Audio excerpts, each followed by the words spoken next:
Bon, bonsoir, bienvenue au podcast Dans la Chambre, une initiative de la Chambre de commerce et d'entrepreneuriat des sources. Mon nom, c'est Yann Saint-Hilaire. Je suis entrepreneur, propriétaire de la microbrasserie Moulin 7, mais aussi administrateur de la Chambre de commerce. Puis ça me fait un super grand plaisir de recevoir nos deuxièmes invités, notre deuxième couple d'invités, notre deuxième paire. Ouais, une deuxième paire, c'est bon ça. Notre deuxième paire d'invités. Miguel Grenier, copropriétaire de Picsou, Gestion 2000, puis peut-être d'autres choses que je sais pas encore. Puis Steve Pelletier, cofondateur de la radio. Je vais dire CJAN parce qu'il va le dire lui-même, mais je vais scraper le nom, c'est sûr.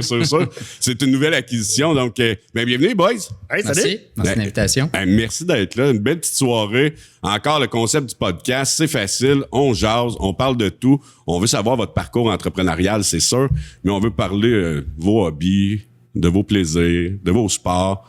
Quand je check, surtout Miguel, de vos sports, quand je me check, il y en a un petit peu moins de sport. Mais, fait que tu sais, on est ouvert, on jase de ce qu'on a le goût, puis on prend une petite bière relax en même temps, fait que c'est super le fun. Ben, bienvenue, bien content que vous soyez là pour vrai. J'aurais le goût de commencer par Steve, vu que je t'ai déjà lancé la perche. Comment que ça s'appelle, CJAN à cette heure? Ben, maintenant, dans le fond, CJAN est regroupé avec la coopérative Radio Web Média des Sources. Alors, CJAN, ça faisait plus de 45 ans que ça existait. C'est Marie-Paul Gendron qui était propriétaire unique depuis plusieurs années. Et moi et deux autres partenaires, Sylvie Pion et Gilles Vachon, on est les membres fondateurs de la coopérative. Et la coopérative a acheté CJAN, Radio Plus BMD. Puis, c'est ça, ça fait un petit peu plus... Ça va faire 2 ans, quelque part en février, que la coopérative est propriétaire. Fait que c'est une coopérative de travail. Donc, tous les travailleurs à l'intérieur de la coopérative ont l'occasion de devenir membres. OK. C'est pas une obligation. Nous, on se doit de l'offrir aux travailleurs de pouvoir devenir membre. Puis si c'est un travailleur à temps partiel, ben les modalités sont encore possibles quand même versus un à temps plein. Fait que ton temps que ça va te prendre pour devenir membre officiel va être différent d'un employé à l'autre. OK. Fait que puis si je suis membre puis que je m'en vais, je suis employé, je m'en vais, il se passe quoi? Tu peux tout récupérer. Fait que le coût pour devenir membre et tout ça, c'est tout un processus qui est fait. Puis quelqu'un qui s'en va parce qu'il y a un nouveau défi qu'il décide d'aller relever, il peut rester aussi à l'intérieur comme ça, poursuivre s'il veut s'impliquer à l'intérieur du CA. Ah, c'est cool. C'est très, très simple comme formule. Mais là, t'as nommé le nom CGN puis plein d'autres lettres après. Ouais. C'était quoi ça? Ben ça, c'était le nom de l'entreprise. OK, c'était le nom de l'entreprise. OK. Une Radio Plus BMD à l'époque. Ah, cool. Là, j'ai-tu oublié une compagnie, Miguel? Gestion 2000, Picsou? Ouais, c'est sûr qu'on a le côté plus immobilier, là, que souvent les gens, c'est plus dans l'abstrait, tu sais, c'est moins que mais ouais, on vire dans l'immobilier depuis longtemps, là. Même ça a été mes premières implications dans le commerce, ça a été plus l'immobilier, les blocs appartements puis le logement, là. Mais ça, c'est Gestion 2000. Il y a un autre... Non, c'est vraiment à part. OK. Gestion 2000, ouais, il y a des bâtisses qui appartiennent à Gestion 2000, mais l'entité de l'immobilier, là, c'est une autre entité. Là. Ouais, c'est ça. Sûrement qu'il y a des numéros, puis plein de lettres, puis tout ça. Plein de numéros, plein de lettres. Combien de portes? C'est tous les mêmes propriétaires, là, mais on est autour de 80 portes. Ah, quand même. Environ, toutes dans la région. Ouais. Ça, c'est quand même drôle. J'ai toujours trouvé ça fascinant. Combien de blocs, tu sais, c'est combien de portes? C'est comme... Moi, ça me fait rire parce que là, tu comptes juste la porte d'en avant, celle d'en arrière compte, celle de la salle de bain, elle compte-tu? Mais je comprends le concept. Ouais, c'est ça. C'est le concept général de savoir comment de logement tout ça. Là, mais non, c'est ça, on est autour de 80.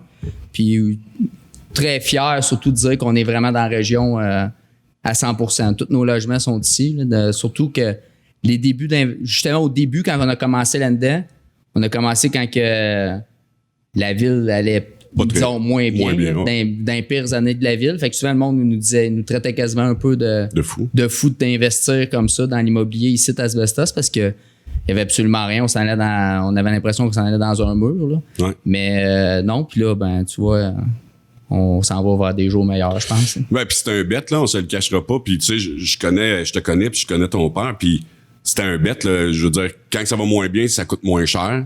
Puis t'espères que ça aille mieux. Puis si ça va moins bien, ben là, c'est toi qui se fais avoir. Puis si ça va mieux, ben c'est un bon gageur. Effectivement, même des fois, on se faisait dire par l'institution financière, pourquoi vous investissez pas à Sherbrooke? Ben ouais. Carrément. Là, la fille, elle disait, ouais, mais pourquoi tu prends pas ton argent puis l'investir à Sherbrooke au lieu... Mais tu sais, c'est comme tu dis, c'est un bet, puis en même temps, j'ai tout le temps un sentiment d'appartenance à Asbestos. Pour moi, c'était comme le village, puis j'étais tout le temps... C'était important, puis tout ça. J'ai tout le temps cru beaucoup aussi... notre situation géographique faisait en sorte que moi, dans ma tête, on pouvait pas être pire qu'à ce moment-là. Là, effectivement. C'est pas comme une ville qui est au bout d'une route que si elle meurt, une vite. Non, c'est ça. Ici, on est dans le milieu, on va rester dans le milieu peu importe ce qui arrive. Là, non, on dirait ça.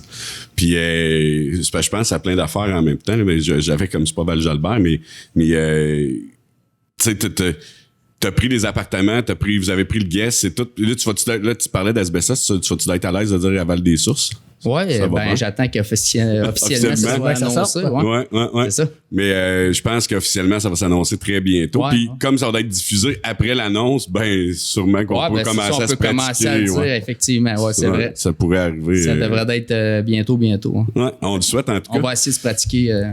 Non, mais puis c'est tout à Val-des-Sources ou à Asbestos ou t'en as un peu Watton, Saint-Adrien, non, on est tout à Val-des-Sources. Okay. Là, je calculais... C'était pas mal bon.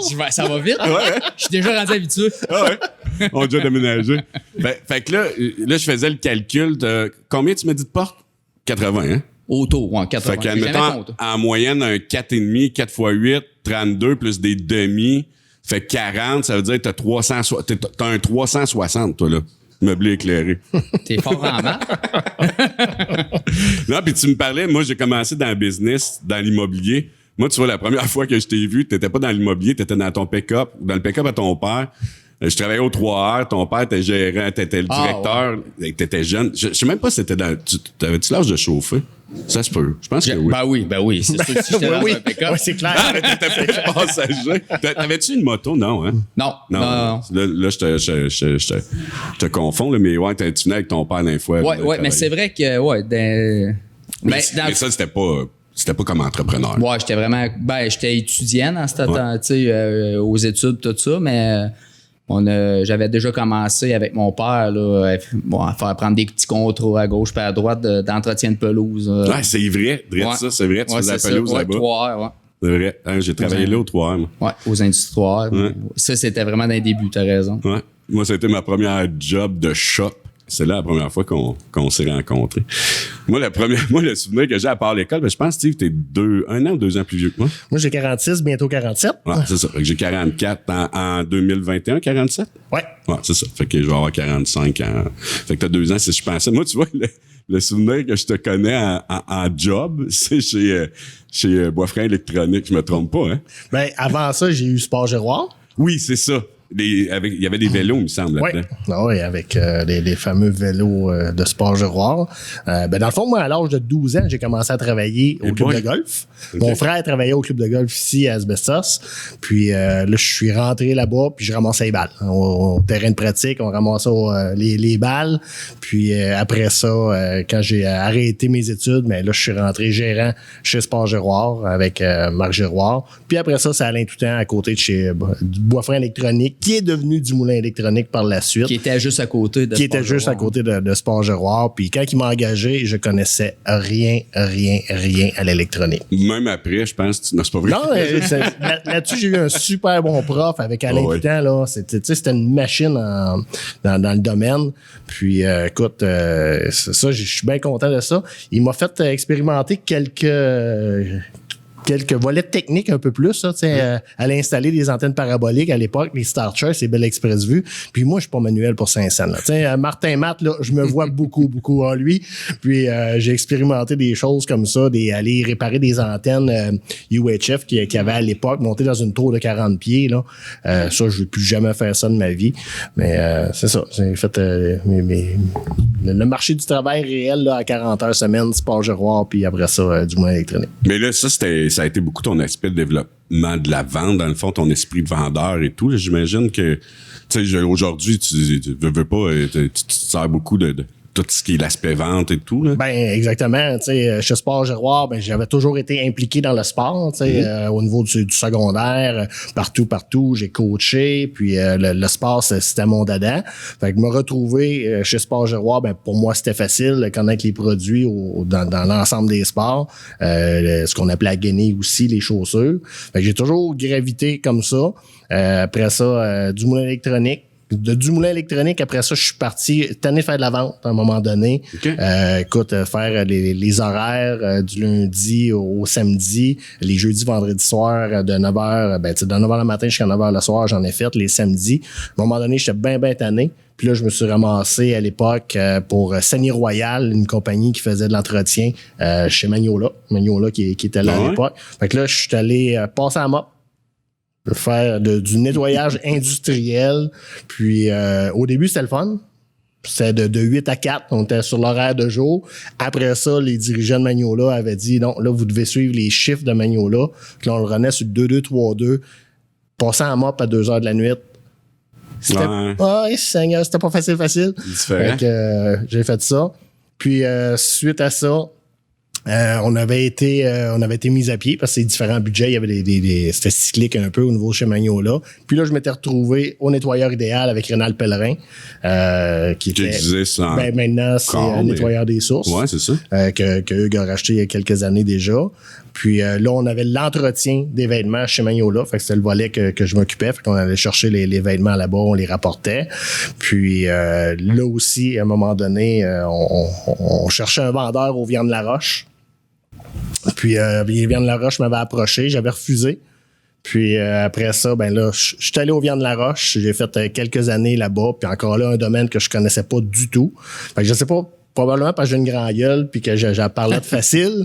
Mais encore là, tu sais, tout apprendre un bœuf, tout ce qui est le porc et tout ça, ça a été vraiment un bel apprentissage là-bas dans le domaine. Puis là, c'était vraiment que du télémarketing. Fait que t'appelles les différentes boucheries à grandeur du Québec parce que les Viandes Laroche, ils desservaient une bonne partie du territoire à l'époque au Québec.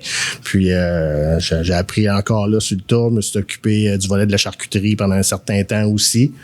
Fait que on a bien aimé ça. Puis après ça, suite à ça, ben j'ai pris une pause de fatigue. Puis, mais là, suite à ça, c'est-tu à la fermeture ou c'était avant la fermeture? Avant la fermeture. Okay. Moi, j'ai quitté avant la fermeture. En le fond, à l'époque, moi, j'ai fait... C'est pour ça qu'ils ont fermé, t'ont perdu. Probablement. Les chiffres ont baissé un peu. C'est sûr. Puis après ça, je suis retourné dans mon dada, dans les sports. Avec Éric Dion puis Québec en forme. Fait qu'il y avait le projet Québec en forme dans la région. Là, j'ai eu un poste comme coordonnateur adjoint avec Québec en forme. Ça, j'avais 15 heures semaine là, puis j'avais aussi 15 heures au niveau agent développement loisirs pour la MRC des Sources. Okay. Alors, je travaillais avec tous les différents comités de loisirs dans les municipalités de la MRC.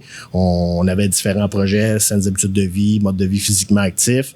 Puis, on a travaillé là-dedans pendant 7 ans. Puis, à un moment donné, je m'en vais à une activité qui est organisée par le Carrefour Jeunesse Emploi au camp musical. Puis, c'était un volet entrepreneurial où est-ce qu'on parlait un petit peu de notre expérience et tout ça. Fait que j'allais parler des sports. Puis là, je rencontre Joël Côté, qui est animateur à CJAN à l'époque, que je connaissais déjà aussi. Puis, quand l'activité est finie, en jasant avec Joël, il me disait « Hey, as-tu trouvé le vendeur que tu voulais à radio? » Elle dit, ben non, il dit, on a cherché, puis il dit, on n'a pas trouvé, on a des CV, puis je dis, ben, écoute, ça m'intéresserait peut-être.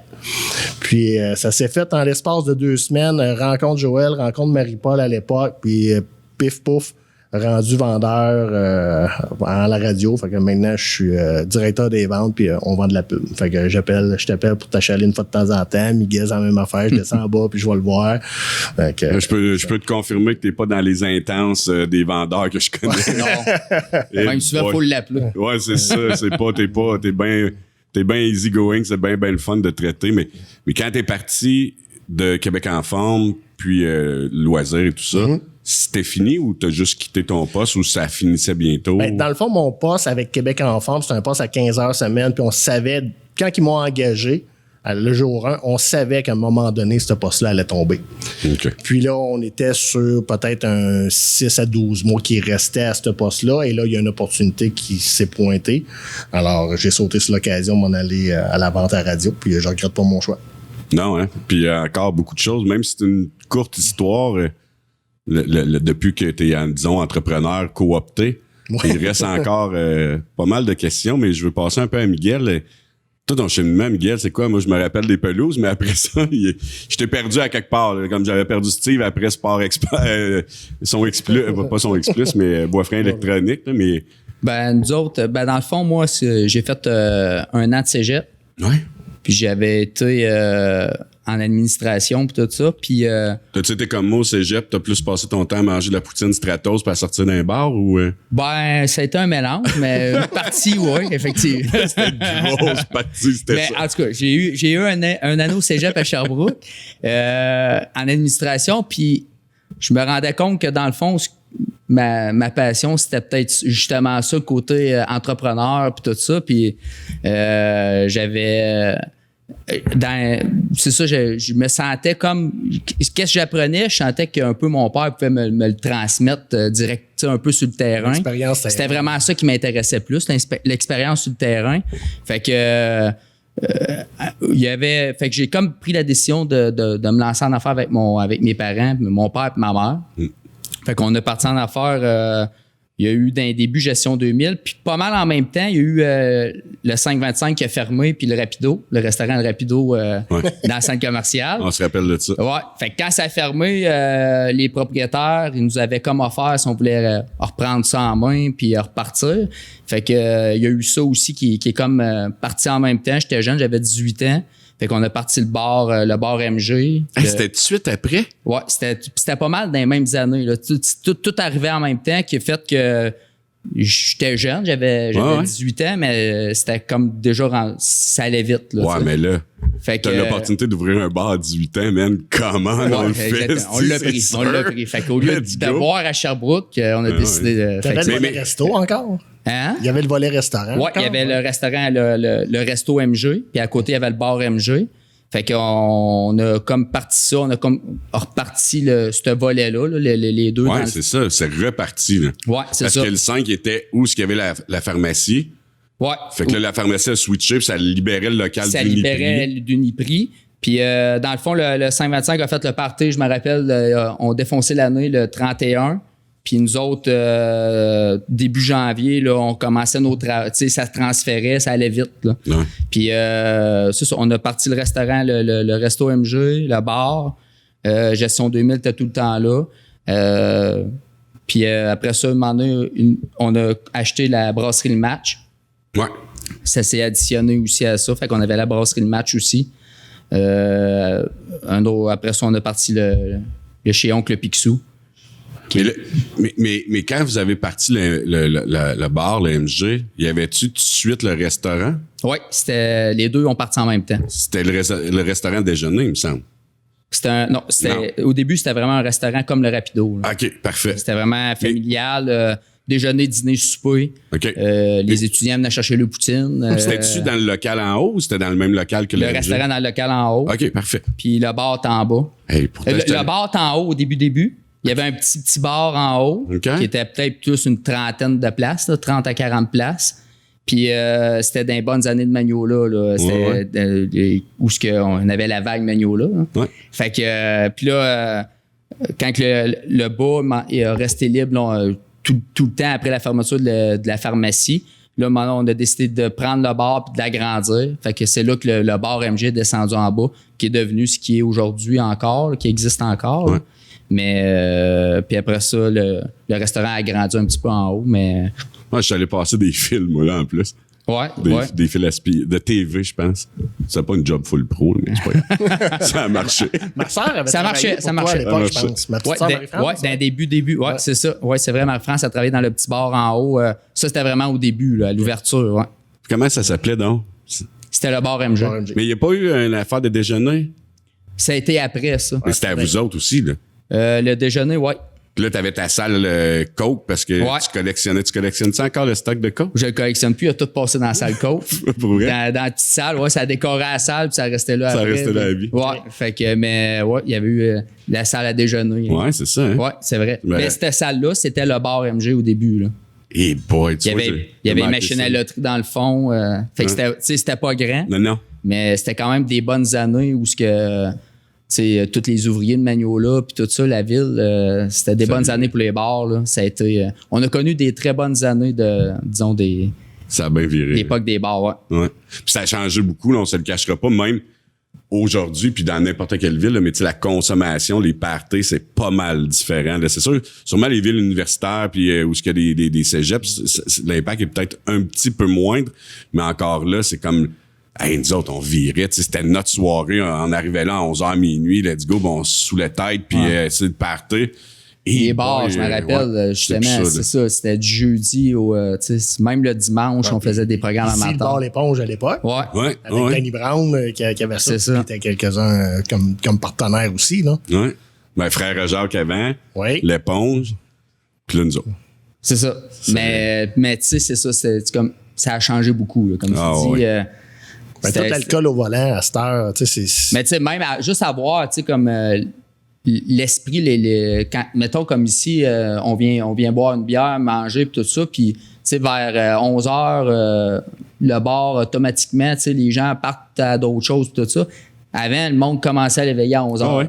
C'est ça, là. Je me rappelle, on avait les bars, là, puis aller jusqu'à 11 heures, 11h30, personne ne faisait rien. Puis t'étais pas stressé, tu savais que ça s'en venait. Mais là, vers 11h, les gens commençaient à arriver. Là, c'était des faire partir à 3h le problème. Mais c'est ça. On l'a quand même connu un petit peu cet aspect-là. Ouais, c'est ça. Mais tu sais, c'était vraiment comme à toutes les semaines. Là, c'était à 3h, la serveuse t'appelle. Faut que tu viennes vider le bar. Là, ils veulent pas partir. Bon, ben, coudonc, on va aller vider le bar. Mais c'est ça. Bon, c'était une belle époque. On a déjà été ceux qui sont fait mettre dehors, moi puis Danick, mon partenaire, assez souvent. Je me rappelle des soirées au Marche du Palais, les mardis. C'était les mardis rock alternatif. Là. Les Doormen nous connaissaient. Ils nous connaissaient par nos noms. Puis ils nous allaient, let's go boys, là, Yann, let's go Dan, on sort. Il est quelle heure? 4h. OK. Mais non, mais tu sais, t'avais 18-20 ans, ça devait être trippant à Cibol. Là. T'as un bar, c'est cool. Il me semble que c'est le rêve de tout jeune adulte d'avoir un bar, en tout cas. Ouais, ben c'est le rêve quand t'es de l'autre côté. Ouais. Mais quand tu deviens propriétaire tout ça, tu sais, c'est un autre game. Tu sais, tu rentres dans, tu sais, faut que tu sois là le lendemain matin parce que t'as le restaurant qui est le bar qui sort les déjeuners. Puis, fait que tu sais, c'est un rêve, mais en même temps, c'est ça. Tu te rends compte que la réalité frappe vite. T'es levé à 3h du matin, puis de revenir à 6h pour les déjeuners, puis tout ça. On a fait ça pendant au-dessus de, je pense, c'est 16 ans. Tant que ça? Eh bon. Ouais. Mais fait que, quand on a décidé, tu sais, qu'on a vendu ce côté-là, c'était correct. Là. On avait fait notre temps, puis on a eu des belles années, mais en même temps, on a lâché prise à temps. Là, moi, je pense que oui. Ouais, on était rendu à passer à d'autres choses. Non, mais c'est toute qu'une vie, puis tu sais, la vie de bar, puis tout ça, effectivement, c'est cool, les promos, là, mais moi, j'aurais pas pu avoir ça à ton âge, ça, c'est clair. Là. Je sais que je connais ton père, puis moi, ça a tout le temps été quelqu'un que j'ai admiré beaucoup, justement parce que j'ai travaillé avec lui aux Industries 3R, puis c'est là que je l'ai connu, là. Mais c'est sûr, moi, je sais pas si ça t'a aidé, mais moi, j'aurais pas pu avoir de bar à 20 ans, là, c'est sûr. Si j'aurais pas été là le lendemain. En tout cas, on n'aurait pas fait de coco, c'est sûr, là. Eh boy, que non, c'est... Là, puis tu sais, je pense à Danny Brown, puis Fefe, puis tout ça. Eux autres aussi, ils faisaient le partant à tabarouette. Ils ont rentré les matins ou les lendemains sur le 45. Il fallait pas qu'il y ait de... toujours facile. Il n'aurait pas fallu qu'il y ait d'œufs à faire, là. Fait que là, après ça, vous avez vendu les bars, restos, on a tout vendu ça. Ouais, on a passé à d'autres choses. On a rentré, on s'est occupé plus de Picsou, chez Oncle Picsou. Puis on a aussi, Gestion 2000, on a tout le temps continué là, à prendre sa place là, à travers les années. Mais les bars, ça a été, on a tourné la page là-dessus. On prend pour acquis, tu sais, nous autres, on le connaît, Gestion 2000, Picsou, mais vite, tu sais, Picsou, c'est quoi? C'est quoi qui se passe chez Picsou? Parce qu'à part, moi, le Gripsou de la bande dessinée de Donald, là... je te dirais, c'est un peu comme le principe d'un magasin général dans un village. Là. OK. T'as la quincaillerie, t'as l'électronique, t'as du linge, des meubles, des jouets pour adultes. Les jouets pour adultes, c'est pas des Transformers là, que je tripais quand j'étais jeune. Là. C'est des jouets pour amener le plaisir à un adulte. Pour amener le plaisir à un autre niveau. C'est exactement ça, on va dire ça. Il y a des affaires qui marchent à batterie comme les Transformers. Exactement, ouais. Avec des lumières aussi. Avec des lumières, des rayons laser, piou-piou. Tout le kit. Comment? Piou-piou. OK. Je l'ai pas, celle-là.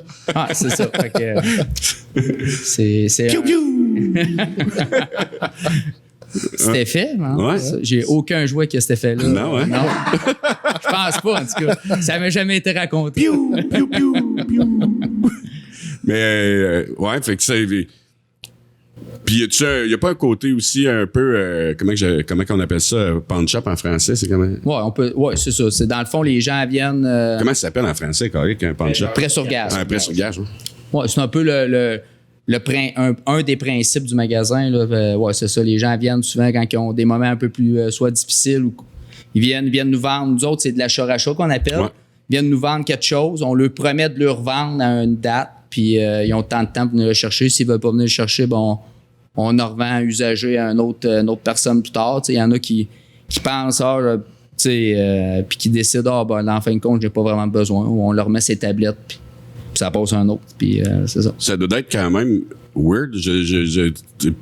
En général, ça va bien, mais il doit y en avoir qui essayent de receler du stock, là, qui volent, puis qui vont voir, puis que des trucs qu'il faut que tu t'appelles la police, comment ça marche? Les trucs que j'ai, c'est... Moi, dans le fond, j'ai tout le temps des fiches que je remplis d'achat légal. Dans le fond, j'achète de bonne foi, avec des pièces d'identité. J'ai des caméras qui filment les clients.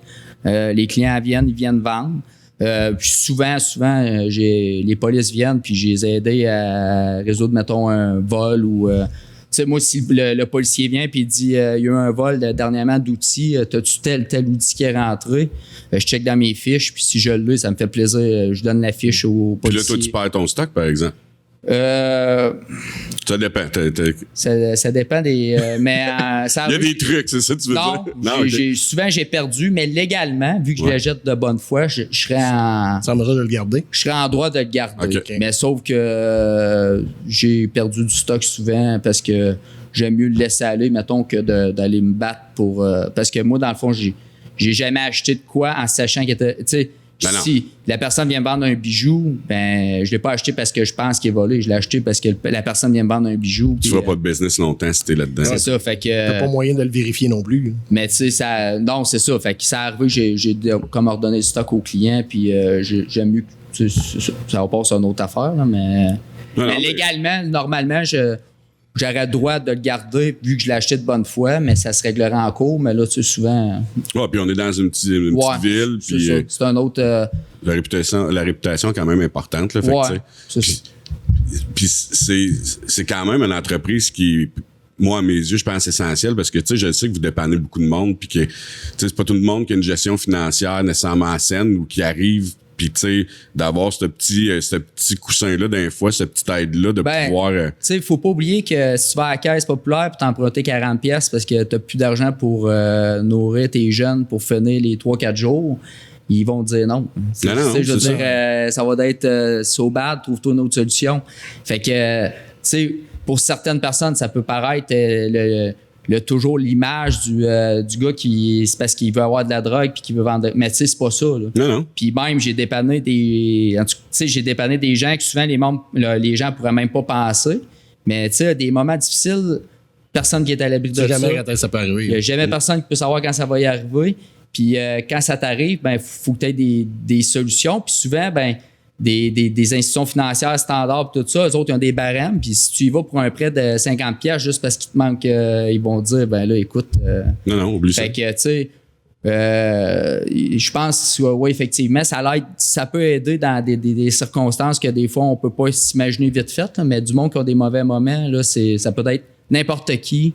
Puis je pense que ça peut aider plus qu'on pense. Ah, moi, je suis convaincu de ça. Là. C'est tout le temps le côté, comme tu disais, ça a l'air un peu...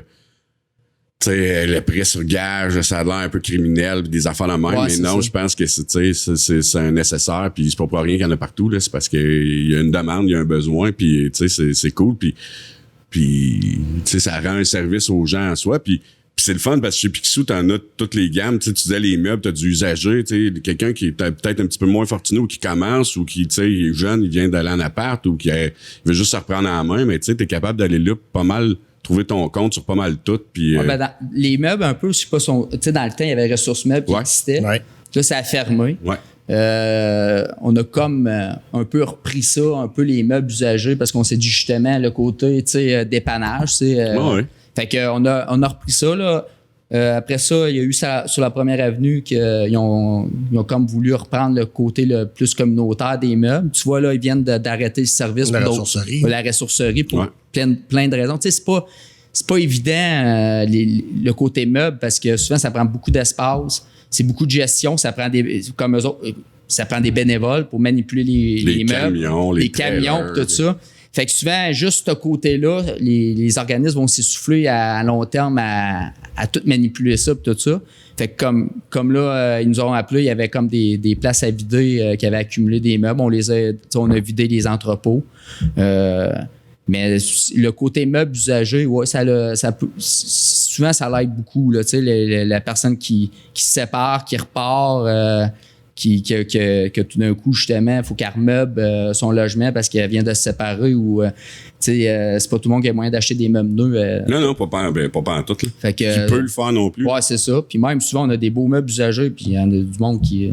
Ah, puis c'est con, mais c'est même écologique. Là, ouais, exactement. On va mettre ça sur le dos de l'écologie, mais c'est vrai, pareil. Moi, il n'y a rien qui m'insulte plus que après les ventes de garage, il y a tout le temps la collecte des gros rebuts, puis moi, ça me dépasse à chaque fois. Puis j'ai un petit côté écologique, là, mais ça me dépasse à chaque fois. Ah, il y a du gaspillage. Ah là, tout ce qui n'a pas été vendu, là, c'est mis sur le bord du chemin, puis c'est comme ramassé là. Mais le 3/4 du stock était encore full bon, tu sais. Fait que, tu sais, en plus, tes ventes de meubles-là, usagés, puis tout ça, c'est écologique, tu sais. Fait que. Puis souvent, c'est très, tu sais, des sets de cuisine ou des sets de salon que. C'est usagé, oui, mais tu sais, je veux dire, c'est super propre, c'est amplement bon pour n'importe qui pour une deuxième vie. Là. Ah ouais. Mais si tu le récupères pas, il va finir aux poubelles, là, ça va s'arrêter là. Puis, fait que, tu sais, mais tu sais, c'est un côté, je pense qu'il a sa place là, dans une petite ville. Là. Ah, ben, moi, je suis convaincu. Puis, gestion 2000, ben là, on parle plus d'entretien paysager, d'ouverture de cours. Côté paysager, ma soeur est là, elle est impliquée beaucoup. Cool. Elle a son cours en horticulture, les pelouses, le déneigement. Puis un peu de logement, tu disais aussi. Ouais, c'est une mais de toute façon, c'est la même gang, là. C'est toute la même gang. Ouais. Ta problématique avec les ressources humaines du côté déneigement, entretien de pelouse, c'est-tu compliqué dans les dernières années? Le recrutement. Ça l'était beaucoup, là, juste avant, mettons, le fameux COVID. Là. OK. On était dans une ère où ce que les gens magasinaient beaucoup l'emploi. Là. C'était facile. Là. Tu lâchais une place, tu avais tout de suite une place garantie à un autre. Puis surtout dans le range de salaire que je suis, là, dans le salaire autour du 15$ du dépanneur ou tout ça, c'est une place, c'est un range de salaire qu'il y avait beaucoup d'offres et de demandes, puis c'était facile. Là. Les gens partaient d'une place, puis il y avait beaucoup de magasineux d'emploi. Fait que j'ai eu vraiment des années difficiles. Là. Ça a été, mettons, les 2 dernières années, c'était un méchant casse-tête. Moi, ce qui me fascine avec Gestion 2000, c'est que, autant au niveau du déneigement que la pelouse l'été, c'est toujours des gros blitz. Oui. C'est suite aux tempêtes, puis c'est beaucoup d'heures en très peu de temps. Ouais. L'été, encore là, t'es tributaire. Quand tu pognes 3-4 jours de pluie consécutive, t'es pas capable d'aller faire tes jobs. Puis après ça, ben c'est go. Faut que t'es fasses parce que ton client, il veut que son gazon soit bon. Mais c'est ça. Mais c'est un domaine qui manque pas d'ouvrage. Il y a plein de compagnies qui en font, puis tout ça, puis il y a de la place pour tout le monde. Tout le monde a sa place, puis je pense honnêtement que c'est pour ça que quand il en arrive un nouveau, je me dis tant mieux pour le soleil brille pour tout le monde, puis il y a de la place pour tout le monde. Mais ouais, c'est ça. C'est un domaine où je me suis cassé beaucoup la tête. On dirait que là, le phénomène COVID a amené une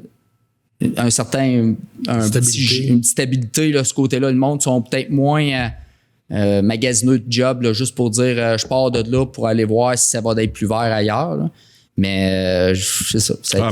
Il y a plus d'employés disponibles. On sait que, comme nous autres, on est fermé, là, qu'il y a une dizaine d'employés, 10-15 employés qui sont plus au travail. Ouais, c'est ça. Ils voient bien que c'est pas pour réouvrir demain. Là, fait que, des fois, il y a une offre qui les intéresse, mais on va aller là, puis c'est normal. Puis ça, je parle de moi, mais il y en a des tonnes, il y a des shops qui sont pas à 100%, il y a tout plein d'entreprises qui ne sont pas encore à 100%. Non, c'est ça. On est dans un monde que là, c'est moins évident pour autant les entrepreneurs que les employés. Là, puis l'hiver, ben, tu peux pas être ami avec Miguel.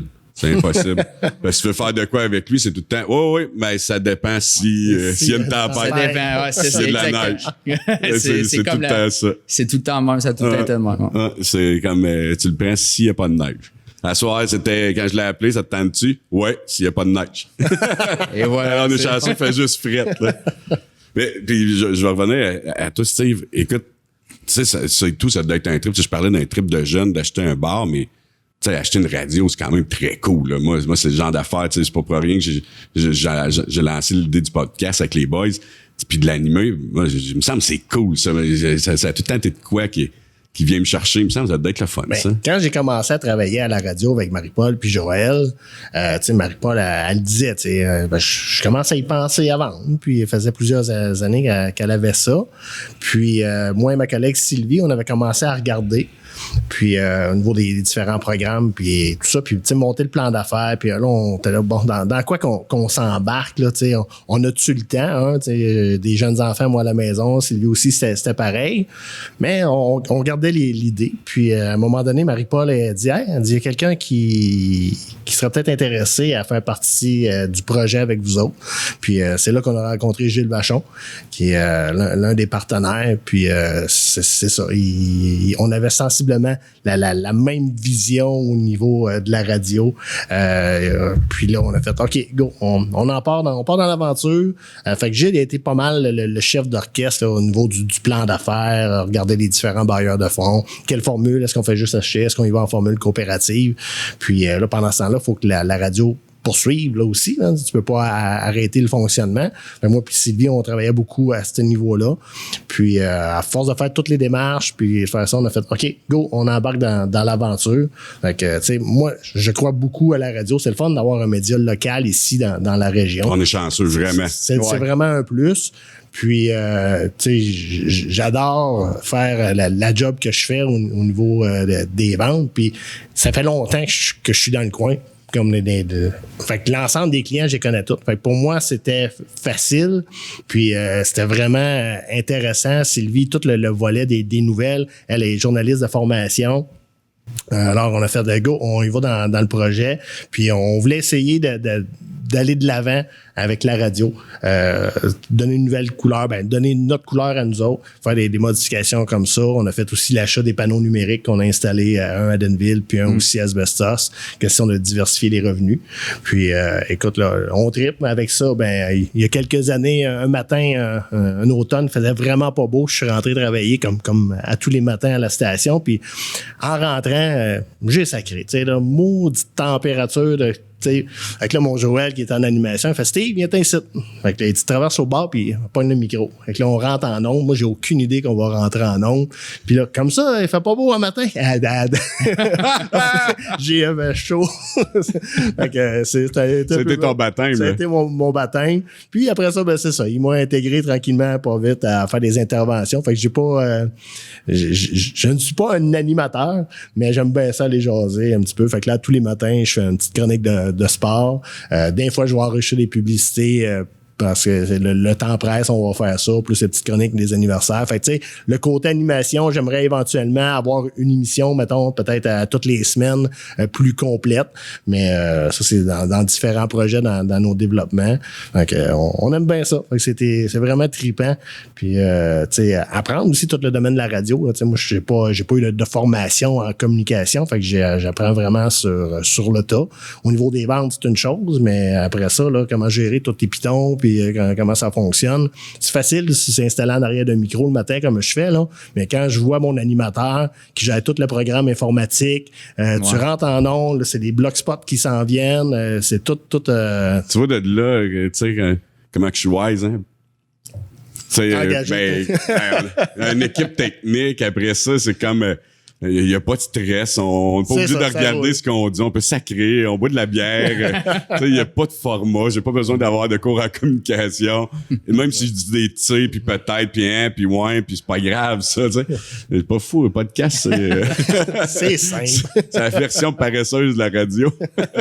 Tu disais tantôt, mais tu sais, comme moi, là, en affaires, j'étais avec mon père, ma soeur, puis tu sais, ça a tout été familial, ma mère, puis mais je me demande, tu sais, comme une coop, comme vous autres, tout ça, avant qu'un nouveau membre actif puisse rentrer, puis est-ce que, mettons, vous assurez qu'il rentre un peu dans vos lignes de pensée, tout ça, parce qu'en affaires, c'est quand même important, si je me fie mettons, à mon expérience, d'avoir quelqu'un à côté de moi qui va avoir comme une ligne, au moins, une pensée générale qui va s'aligner un peu avec la mienne, pour pas d'être tout le temps en train de... Ben, c'est certain que ton employé, tu vas faire tes entrevues, ton embauche et tout ça. Fait que déjà là, tu as un premier screening qui va être fait.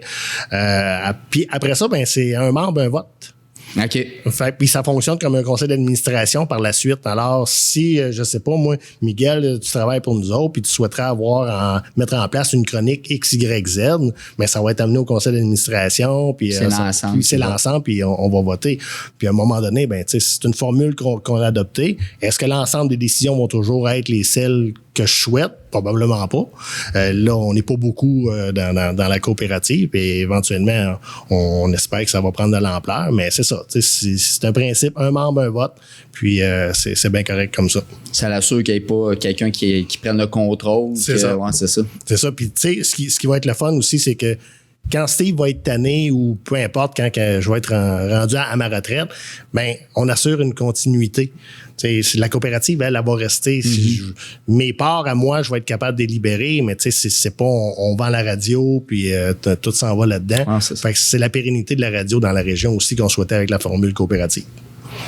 Non, mais c'est quand même intéressant. Fait que là, il faut que tu fasses voter. Si tu veux une émission, il faut que tu passes ça au vote avec les autres. Ouais.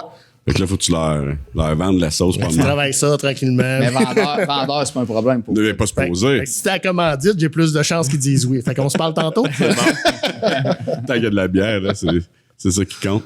Là, 2 tripeux tu parles, on se le cachera pas. Là, vous avez pas... tu sais, un domaine un peu connexe parce que tu peux faire de l'animation et tout. Là. Toi, un petit peu moins, à part que... malgré que faire la pelouse, faut que tu sois en forme en tabarouette. Ça l'aide, ça l'aide. Ouais, ça va être tough. T'es probablement un des gars les plus en forme dans le coin, là. Les gars, ils raillent dans la crise. Ah ouais, mais ça, oui, je pense que oui. Puis, moi, j'ai pratiqué le sport du judo avec Mig, là, puis là, tu marches, on va revenir au judo, mais il me semble que je te vois plus, où je me lève je me lève trop tard, je te vois plus, il me semble, le matin, courir comme tu te courais avant. Matin, je courais à 4h30, je comprends pas. Comment ça, je me levais, j'allais me coucher. Oui, t'allais te coucher. Ouais, ça fait plus de sens, fait que t'étais encore sur la course. C'est ça, là, le bar est fermé, fait que Non, là, fait qu'on se croise plus. Non, puis même quand il est ouvert, on fermait plus à 3h du matin, ça fait longtemps. Mais... Tu cours-tu encore le matin? Je cours peut-être un petit peu moins, justement. Je courais beaucoup. Le judo apportait je me suis impliqué plus dans le judo à cause de mes enfants. Puis, fait que ça, le CrossFit est rentré en ligne de compte, une autre sorte d'entraînement. Fait que là, comme j'entremêle un peu CrossFit, course, judo. Là, fait que un mélange un peu. Je suis à cette heure, c'est ça. J'ai des enfants qui poussent dans le monde du sport. J'essaie de les suivre puis d'un peu de m'impliquer dans un sport qui est passionnant. Dans le fond, c'est ça. Ah, puis ça, c'est drôle, c'est générationnel où puis tu sais, je veux pas faire un reproche à mes parents parce que ma blonde, c'était la même chose. Je pense que la plupart des jeunes, c'était comme ça. Moi, dans mon temps, c'était comme mon père venait me porter au judo ou au baseball, il me dompait au football, puis il sacrait son camp, tu sais. Il me semble à cette heure, mais en tout cas, tu sais, puis c'est ton cas, je sais que tu coaches, je coach, comme on dirait à cette heure, c'est comme nos jeunes, on les amène, puis on reste, puis on s'implique. Tu sais, s'ils ont besoin, sinon on les écoute. Je sais pas pourquoi, on a tout de quoi compenser, nous a-tu manqué de quoi, ou c'est juste qu'on est plus intéressé? Pour moi, la mentalité a beaucoup changé, ça a changé. Moi, je me rappelle quand j'étais jeune, je faisais du judo. Les parents de Joey Haynes, les parents de Joey venaient me chercher chez nous. Puis où c'était les parents. Mais tu sais, rentrer dans la salle de judo, on débarquait, on faisait nos affaires, puis on repartait, puis c'était plus comme ça avant. À cette heure, j'ai l'impression souvent les parents vont décider de faire du judo avec leurs enfants ou le baseball ou le hockey, les parents vont s'impliquer plus. Ben, en tout cas, ils restent plus souvent qu'autrement. En tout cas, là. Je pense que c'est plus peut-être une mentalité générale. Il y a une portion sociale aussi. Hein? C'est vrai, autant que pour les parents, là, qu'ils s'en vont, puis là, on se croise, on est sur le bord de la clôture, on regarde nos jeunes pratiquer, s'entraîner, puis c'est correct. Il y a aussi qu'il faut pas oublier, je pense, tu sais, nos parents, là, la semaine moyenne d'ouvrage que les gens travaillaient, c'était au-dessus de 40 heures par semaine. Tandis qu'à cette heure, la semaine, je pense, moyenne est en bas de 40, est à environ 36 heures par semaine, souvent en général, que les gens vont travailler.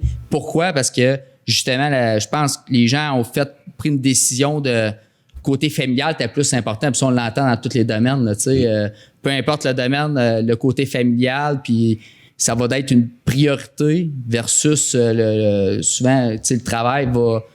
Mais je pense qu'il y a cette facette-là aussi là, que dans la société en général, les gens ont décidé de travailler peut-être un petit peu moins d'heures par semaine pour pouvoir être impliqués. Mais tu sais, t'as les deux parents aussi souvent qui travaillent. T'sais, moi, à l'époque, ma mère, c'était vraiment une femme au foyer. Là. Fait que j'arrivais de l'école, puis c'était tout de suite les devoirs, puis le souper était prêt quand mon père arrivait. Puis là, après ça, on pouvait aller faire du sport où il venait nous porter. Là. Dans ce cas-là, souvent, les deux parents travaillent. Fait que là, c'est la gymnastique d'organiser travail, loisirs et tout ça. Là, c'est un autre dynamique. J'allais dire, ils nous dompaient puis ils faisaient des affaires qu'ils en profitaient pendant qu'on n'était pas là. Mais tu sais, je disais, les couples duraient plus longtemps dans ce temps-là, mais c'est pas vrai. C'était l'ère du divorce, nos parents. Fait que c'est là que ça a tombé en mode. Fait que ça fit pas pendant tout. Mais effectivement... T'as bien qu'ils dompaient pour pouvoir aller avant le divorce. Ah, peut-être. Ouais, c'est ça. Mais ça n'a pas marché. Au final, ça a juste rien donné.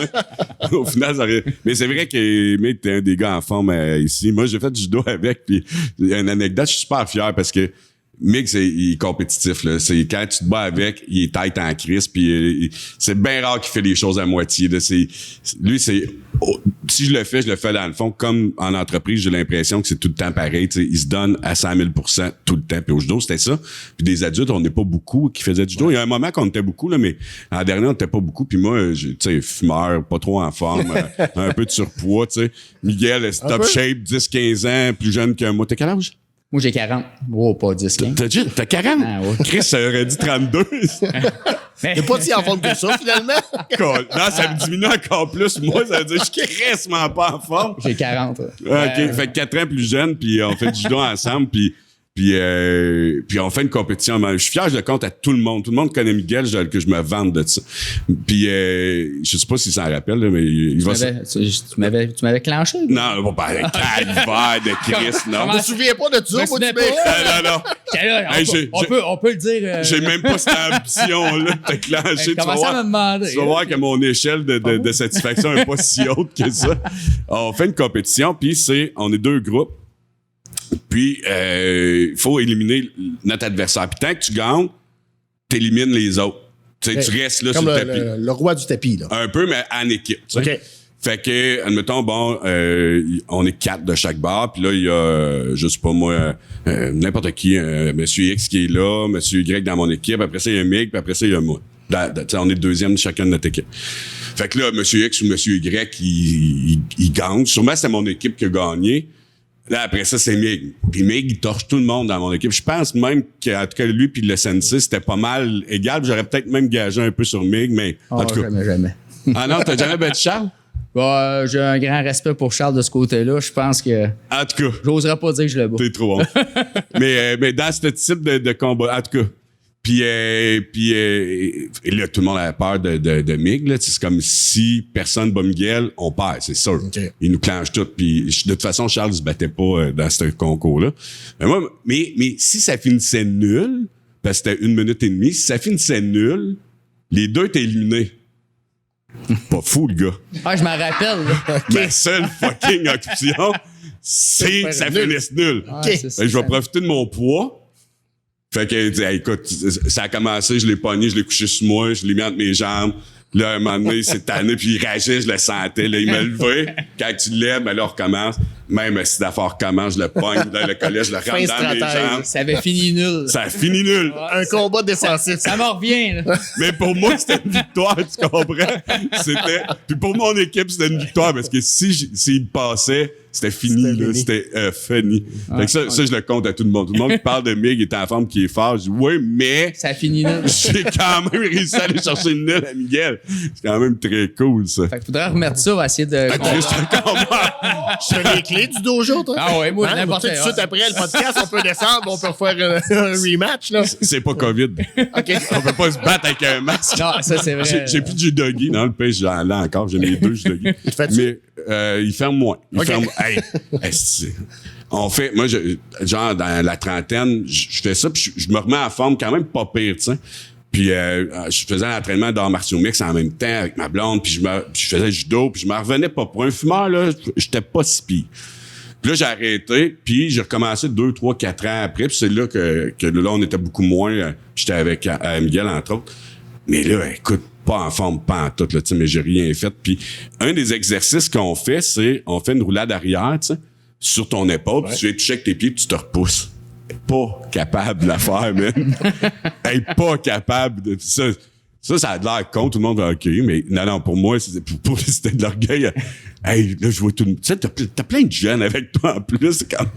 Je sais pas quand ça plie plus, là, tu sais, c'est comme. C'est trop rond, là, ça ferme plus comme ça fermait, là. Je te comprends. Ouais, hein? C'est que c'était insultant, mon gars, là.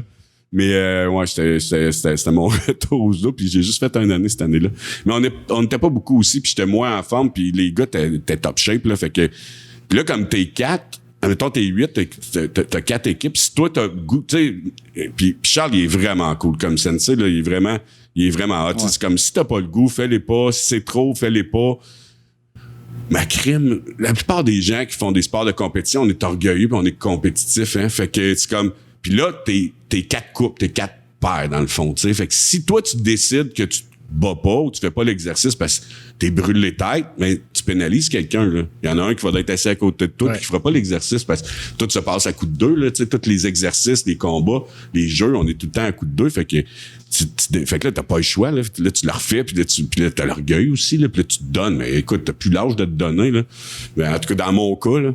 Fait que, non, mais c'est un bon sport, je sais. Puis je pense que t'entraînes encore, hein, au judo. Ah oui, ben, ma fille puis mon gars en font beaucoup. Fait que je pense que tant que je m'implique beaucoup là, dans le club. Là. Bon, on est tous du monde qui s'implique bénévole. Là. Le club Asbestos, c'est un peu notre fierté. On est un des gros clubs au Québec, puis des championnats canadiens, même... on a beaucoup de judokas qui vont à l'international, tout ça, mais on est tous des bénévoles. Il n'y a personne qui peut dire qui gagne sa vie à d'être sensei au club de judo Asbestos Danville. On est toute une gang de bénévoles. Puis je pense que c'est peut-être ça, à la limite, qui fait le succès du club. Là. Je veux dire... C'est tous des passionnés. C'est ça. On est tous là juste parce qu'on tripe, puis on se pose pas plus de questions que ça, à part avoir du fun. Puis je pense que tout le monde sait un peu ce qu'il y a à faire comme implication. Puis, c'est un des beaux sports que les jeunes devraient découvrir. Ah, pour vrai, puis... Mais il y a gros des pays qui c'est quasiment un sport obligatoire à l'école. Puis je pense que c'est peut-être une logique parce que c'est un sport qui apporte plein de... Le côté social, le côté... le respect, c'est ça. Que tu n'as pas nécessairement au hockey, par exemple, ou dans d'autres sports. Oui, c'est exactement. Souvent, même mon gars joue au hockey et fait du judo, puis ses petites célébrations de hockey au judo, c'est Noé. Non, ça marche pas, là. Tu sais, ton petit... c'est ça, ton petit côté hockeyeur, célébration. Cocky un peu, là. Si tu gagnes au judo, tu ne fais pas ça là. C'est pas accepté par tout. C'est un autre monde, tu sais. Mais souvent, oui, un petit côté humble que... Je pense que ça fait du bien de l'apporter à certains jeunes. Écoute, le respect, la discipline, l'humilité quand tu perds. Moi, je me rappelle d'avoir braillé quand j'étais jeune parce que je perdais, là. Il y a une frustration dans ce sport-là, surtout quand tu es en immobilisation, parce que tu as 2 manières de gagner. C'est soit par une chute ou soit par une immobilisation. Une chute ou finir nul. Refuser de se battre. T'as 2 façons, tu sais, finir nul là, ou en se battant pas. Insolite. Puis en immobilisation, tu sais ce que je faisais en immobilisation, mais en dessous, j'aurais dû perdre en théorie, mais non, parce que j'avais entre mes jambes, c'est vrai, sinon j'aurais vraiment perdu. Mais tout ça pour dire, quand j'étais jeune, moi je me rappelle, puis j'avais assez de succès au judo, puis j'avais perdu, puis c'est frustrant parce que t'es prêt à te sortir, ça vient enrageant, là, puis fait que t'apprends beaucoup l'humilité dans la défaite, là, puis faut que tu sois dans le respect, puis fait que oui, c'est un sport qui est... Ce que j'apprécie, entre autres, du club de judo Asbestos Danville, c'est vraiment l'ensemble des athlètes sont acceptés. Tu sais, j'ai Andrew, moi, mon gars, qui est un petit peu plus sportif, il en a fait pendant 3 ans environ. Puis j'ai Charles, il c'est pas un sportif du tout, il a un trouble du spectre de l'autisme, puis il est embarqué avec la gang, puis la gang s'en est occupée. Puis tout le développement global de l'athlète au niveau, autant de la force physique, de laisser la personne rentrer dans sa bulle, là. C'est pas facile, ça, à ce temps pour nos jeunes, là, surtout à l'ère des jeux, jeux vidéo et tout ça. La forme physique, fait que le judo à Asbestos, le jeune, il a le goût de triper, il a le goût de développer sa compétition, ben toute l'équipe est là, puis elle va pousser dans le même sens que lui. Puis l'autre qui veut vraiment être au volet récréatif, viens, on va t'apprendre les mouvements, on va t'apprendre le respect, t'as pas le goût d'aller en compétition, c'est bien correct. Puis le jour où ça te tente, ben la porte, elle va être ouverte. Fait que ça, c'est une super belle philosophie. Et puis moi, comment il s'appelle? J'ai un blanc. Qui là, il est rendu adulte puis qui aurait dû sûrement faire les Olympiques, qui s'est blessé.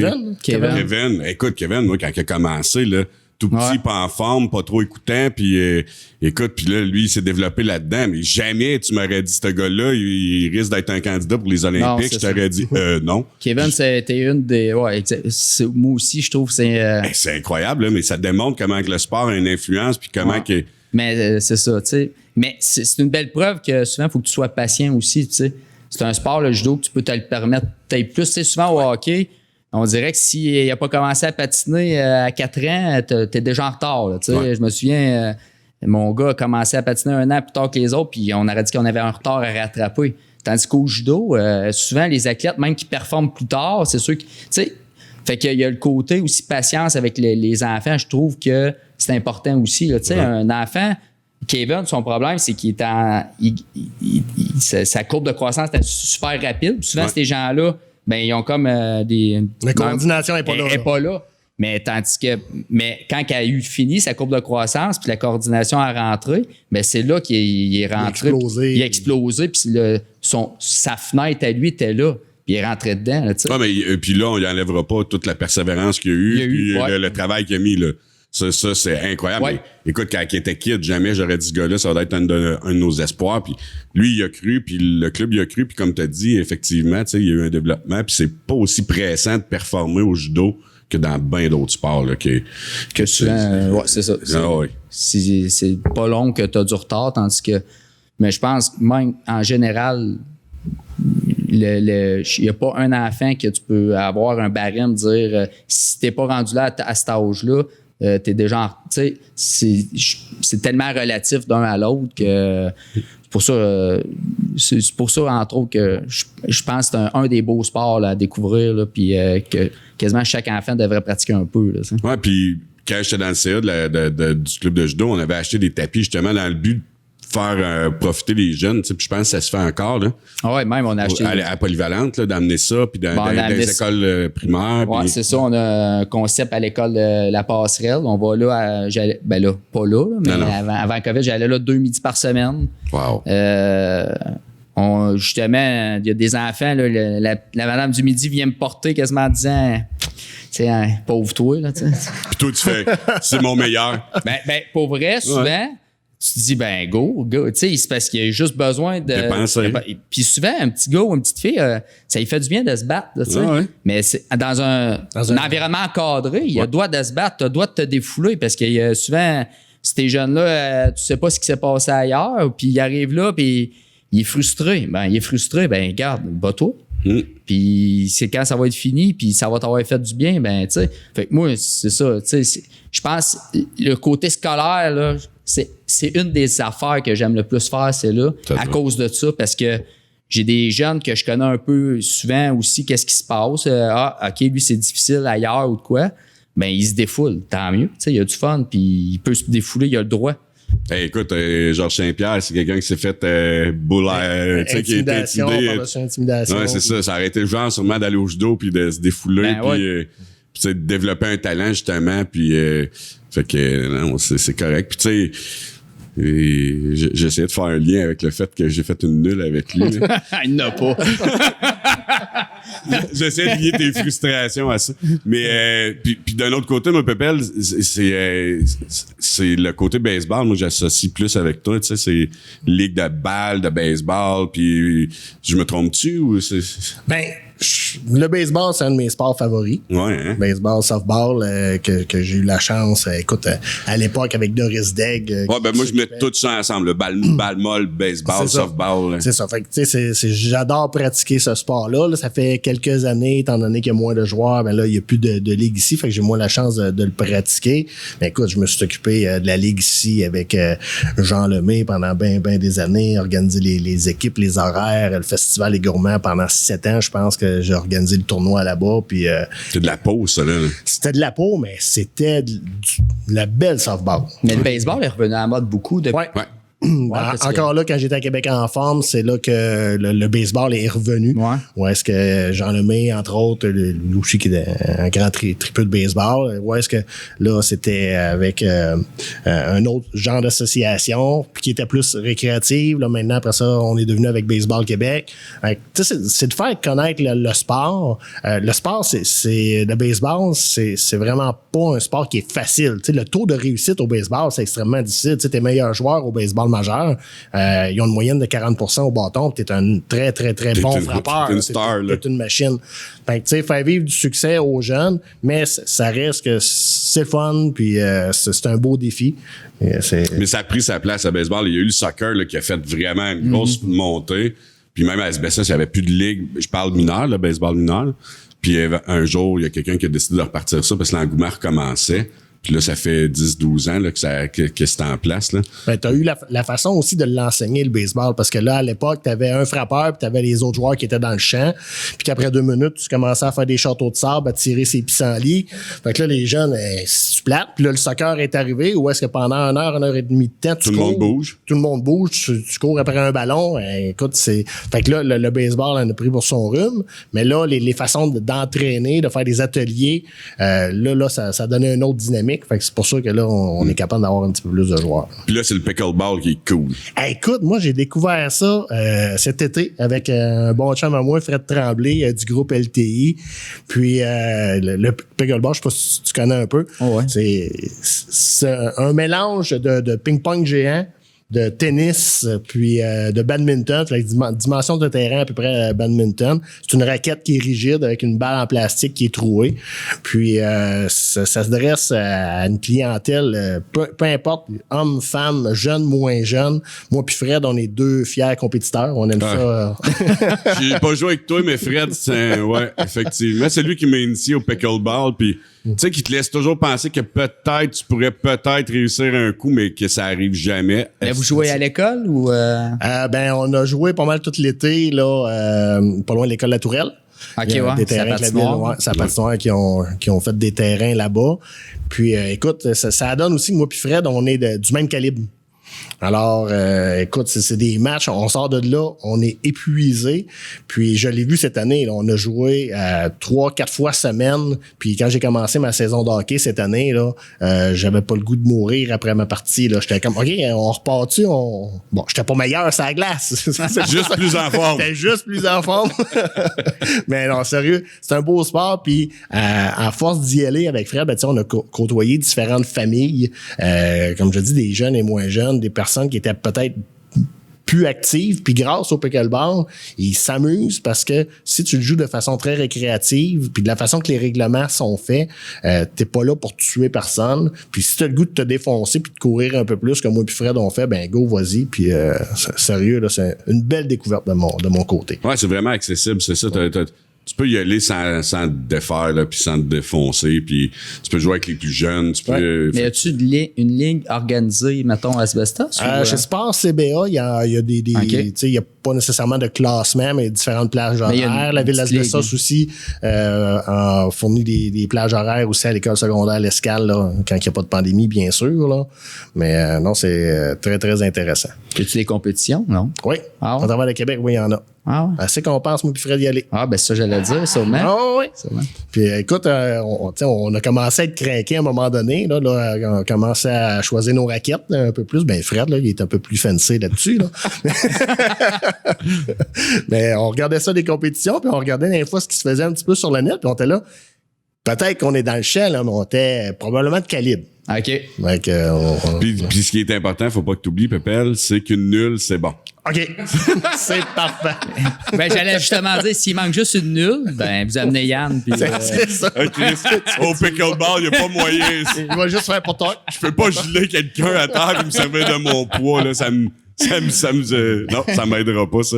Mais, hey, c'est pas des farces, ça fait 1 heure qu'on jase, mais. Déjà? Ouais, j'ai le choix dans ma tête entre. Ben, contez-moi une anecdote qui s'est passée dans votre carrière entrepreneuriale ou ce qui vous a emmené là, ou de vous demander c'est quoi l'influence de la pandémie. Puis comme j'aime plus rire que brailler, j'aimerais ça que une anecdote. Tu sais, moi, tu me parlais des jouets sexuels, je sais pas si c'est déjà arrivé de quoi, ou soit à radio, quelqu'un qui a appelé n'importe quoi qui vous vient à l'idée d'inhabituel que vous avez fait, non, ça se peut pas. Puis n'importe quoi une anecdote là, qui vous est arrivée. Là. Il me semble que ça finirait bien, je trouve. Écoute, c'est une anecdote qu'aujourd'hui, j'en ris, mais... pas dans le temps. Ben, l'automne passé, je suis parti en voyage avec Fred Tremblay. On est parti dans le sud, puis j'adore faire de la plongée en apnée. Puis un matin, on se lève, on regarde les vagues, puis c'est un petit peu agressif comme mer, comme vague, tout ça, mais on a juste parti avec... Palmas Tuba. Puis habituellement, moi, je vais toujours faire ma plongée en apnée, puis j'ai ma veste de sauvetage. Puis là, je ne l'ai pas amené. On part, puis on s'en va faire notre petite promenade, puis on avance. Puis là, j'ai réalisé que j'ai peur des profondeurs. Mais là, t'as réalisé ça là. là. OK. Fait que là, il y a Fred qui est avec moi, puis que lui, il flotte comme un canard. Il s'en va, puis il est pas stressé, bonhomme allant. Puis moi, je commence à paniquer. Puis là, il y en a creux, là. En tout cas, j'ai l'impression qu'il y en a creux. Il y en a peut-être juste 4 pieds, mais moi, j'ai l'impression qu'il y en a creux. Puis, sur mon tuba, j'ai une valve qui vient empêcher l'eau de rentrer quand tu rentres sous l'eau. Et là, je respire tellement fort que ma valve, elle se ferme tout seul. Fait que là, ça m'aide pas plus parce que là, je respire pas mieux. La panique en bas. Fait que là, je regarde Fred, puis je fais, hey, là, moi, ça marche plus, là. Moi, il faut que je me retourne là-bas. Puis quand je me retourne pour aller voir... loin. C'est loin, sans bon sens. J'étais certain que j'allais y rester. Ah boy. Puis là, j'ai été capable d'enlever mon masque, de nager sur le dos. La palme qui veut sortir du pied, essaie de remettre la palme. Tout allait mal. Puis là, mon frère qui est là, qui s'en vient, reste calme. Oui, j'essaie de rester calme parce que lui, il veut pas s'approcher de moi, il veut pas que je l'attrape et que je le descende au fond, tu sais. Fait que je suis venu à bout de me rendre.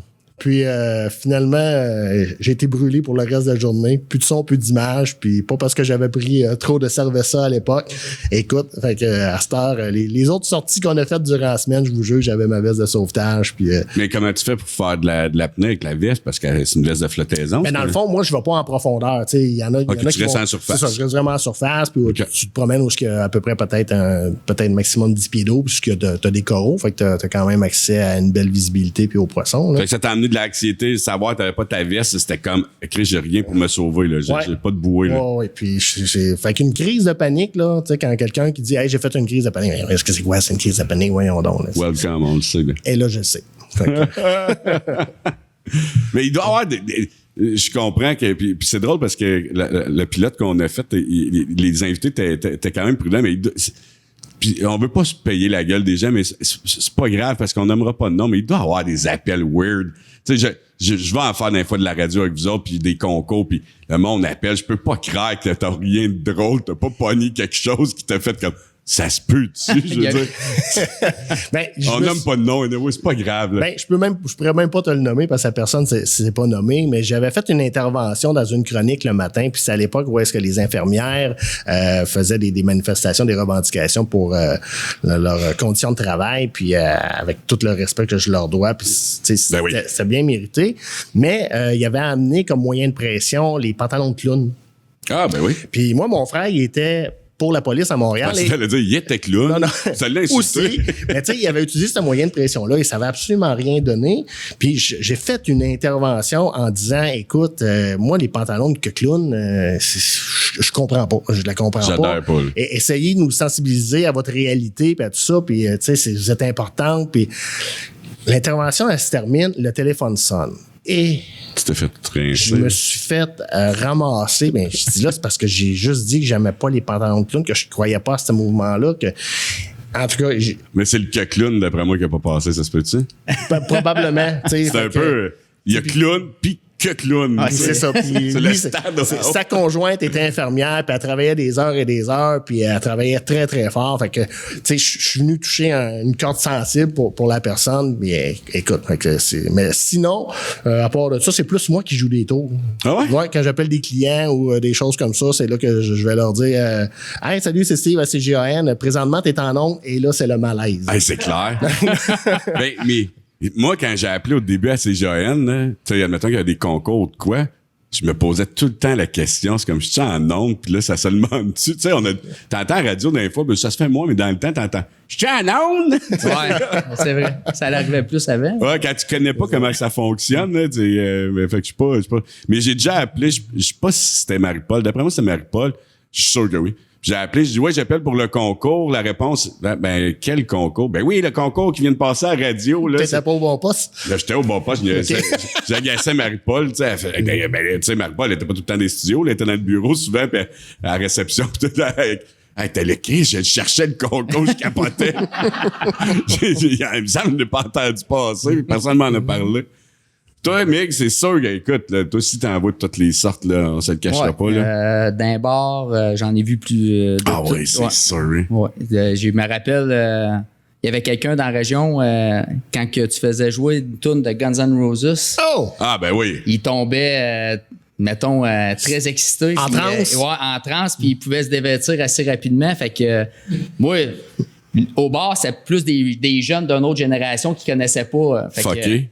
On dirait pas le nom de famille, mais fucké, on peut le dire. Fait que je dis au monde au bar, je gage chacun 5 piastres que je suis capable de le faire déshabiller en mettant une chanson.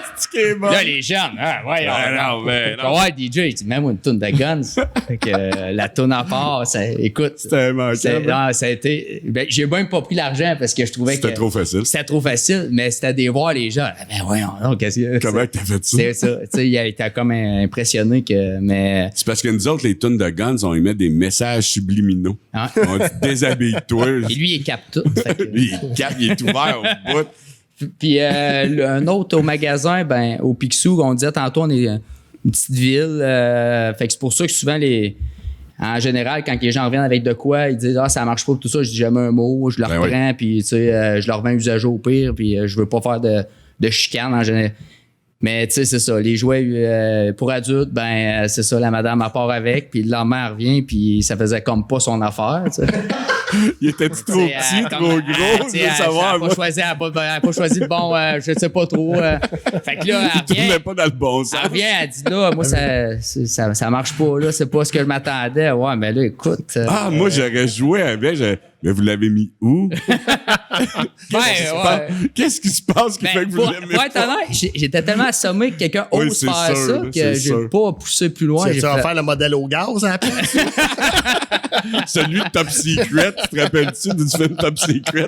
C'est comme un marteau piqueur. Fait que c'est la batterie d'auto, mais non. Le prochain, il faut que tu fasses ça, mais il faut que tu gardes ton cam. Tu fais, OK, ben expliquez-moi c'est quoi qui marche pas. C'est où vous l'avez rentré? C'est comment? Il tournait-tu du bon bord? Avez-vous pris le bon truc? Faut que tu poses plus de questions. Des fois, ça me tente pas vraiment. Non, mais il faut parce que ça fait des anecdotes à compter à tes enfants. Et c'est ça. Tu sais, moi, j'ai travaillé au Future Shop, puis tu sais, quand le monde retournait des produits, on posait un peu de questions. Il faut, t'as pas le choix. Il faut, même si tu sais que tu le reprendras pas. On va essayer ça la prochaine fois, je t'en reviendrai avec ça. Mais pour être honnête, ça arrivé une fois. Juste une fois. Ouais, fait que ça doit pas être très commun que quelqu'un. Fait que je vais lancer un message aux auditeurs du podcast. Si quelqu'un s'achète un dildo chez Oncle Picsou, juste pour Miguel, vous le retournez. Allez le retourner. Juste une fois.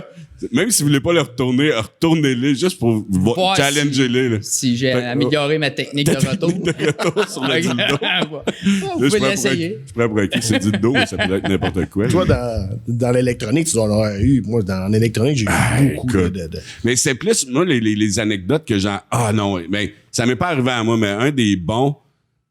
Je vais finir ma première pensée, c'était plus agressif qu'anecdotique. Là, je te dirais des retours refusés, puis du monde qui t'invente des histoires de « Mais là, puis j'en ai un vite qui avait acheté comme 18 CD de musique, puis une fois ouvert, on peut pas les reprendre parce que tu peux les copier, puis tout ça, les droits d'auteur, puis puis là, il est au service à la clientèle. La fille dit non, là, je suis gérant, j'y vais, puis non, on peut pas. Ah, il marche pas. Là, après ça, il fonctionne pas.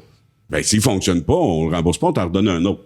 Mais je vais aller le tester. On va dans la salle de cinéma, on fait tester les CD. Je dis vite, hein, ça me prend du temps à le compter. On fait tester les CD, tout va bien.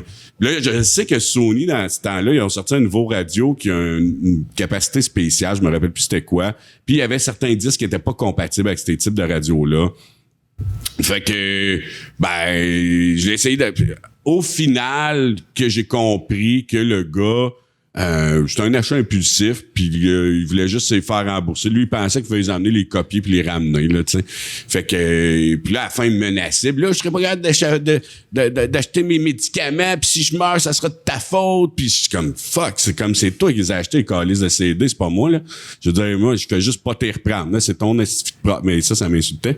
Mais c'est déjà arrivé à un de mes collègues de gérants que, on avait des salles de cinéma dans le temps. Là, on le voit moins, là, mais. Salle cinéma maison. Salle cinéma maison, puis c'est vraiment une salle, il y a un divan tout, puis le gars, il arrive, puis il rentre, puis il y a un jeune qui est en train de se crosser dans la salle de cinéma maison. Puis lui, ça répond. Ben, en plus, c'est souvent genre la matrice ou des affaires de même qu'on met à cause des effets spéciaux. Lui, sa première réplique, c'est « Est-ce que je peux t'aider? » Parce que, tu sais, quand tu vas voir souvent quelqu'un, un client, c'est « Est-ce que je peux t'aider? » Lui, il est en train de se shafter dans le divan. Puis sa réponse, c'était « Est-ce que je peux t'aider? » J'aurais été là, j'aurais fait « Ben, je sais pas, c'est quoi que t'offres? » T'es en train de me shafter, là. C'est quoi, t'as-tu dit? Anyway. Moi, à l'époque, j'ai vécu, moi, chez Dumoulin Électronique, l'arrivée de l'afficheur, de la téléréponse et tout ça, là. Ah, ça, c'était plat. T'as pu faire de mauvais coups. Ouais, les coups. Ouais, mais c'est ça. Mais moi, je travaillais à l'époque en boutique électronique, puis on avait la téléboutique Bell. Ouais. On vendait le téléphone. Fait qu'il y a une cliente qui vient, qui achète son nouveau téléphone pour avoir l'afficheur, puis elle est toute contente, puis tout ça. Puis je dis, regardez, madame, c'est bien simple. Vous allez brancher ça dans votre ligne téléphonique à la maison. Le premier appel que vous allez recevoir, tout va s'ajuster. J'ai même pas besoin de vous expliquer comment mettre l'heure, la date, tout ça, tout rentre automatiquement. Fait que la madame, elle me rappelle à peu près 1 heure après. Elle dit, ça marche pas du tout. Elle dit, ça n'a pas bougé, l'heure est pas bonne, puis tout ça. Ben, je dis, regardez, je vais raccrocher, puis je vais vous rappeler. Fait que je dis, normalement, tu laissez sonner 2-3 coups, vous allez pouvoir me répondre, puis normalement, ça devrait être arrangé. Je la rappelle, malheureusement, elle dit, non, il n'y a rien qui bouge. Elle dit, il va falloir que tu viennes arranger ça, puis je dis, ben, ça n'a pas de sens, c'est la première fois que ça me fait ça. Fait que. Elle t'attendait tout nu. Non, pas du tout. Fait que là, je dis, qu'est-ce que vous voyez dans l'écran? Elle dit, c'est écrit S-Smith 1-888-888-888. J'ai dit, il y a un petit plastique. Soulevez-le. Ah, ça me fait penser à l'annonce de vidéo. C'était-tu Vidéotron? Non, en tout cas, whatever. Puis tu sais, là, c'était la madame qui avait passé à la balayeuse, qui avait déconnecté la TV, puis là, il appelait, puis il donnait de la merde, ça marche pas, puis là, c'est-tu connecté? Ouais, c'est connecté, puis il donnait de la merde au service à la clientèle. Finalement, c'était la madame en passant à la balayeuse qui l'avait déconnecté. Ça, des anecdotes comme ça. C'est ça. Quand je voyais cette annonce-là, je pensais à ça, mais écoute, ça, c'est des batteries qui sont pas dans la manette, puis écoute, on en a vu de tous les sens. Quand tu travailles au public, là. Ah non, écoute, c'est le plaisir aussi. On voulait se faire un livre, nous autres, la stupidité du client, là, tu sais, c'est comme les meilleures anecdotes de niaiserie, comme tu viens de dire, là, c'est comme un 800 qui est le sticker ou la TV qui était déconnectée.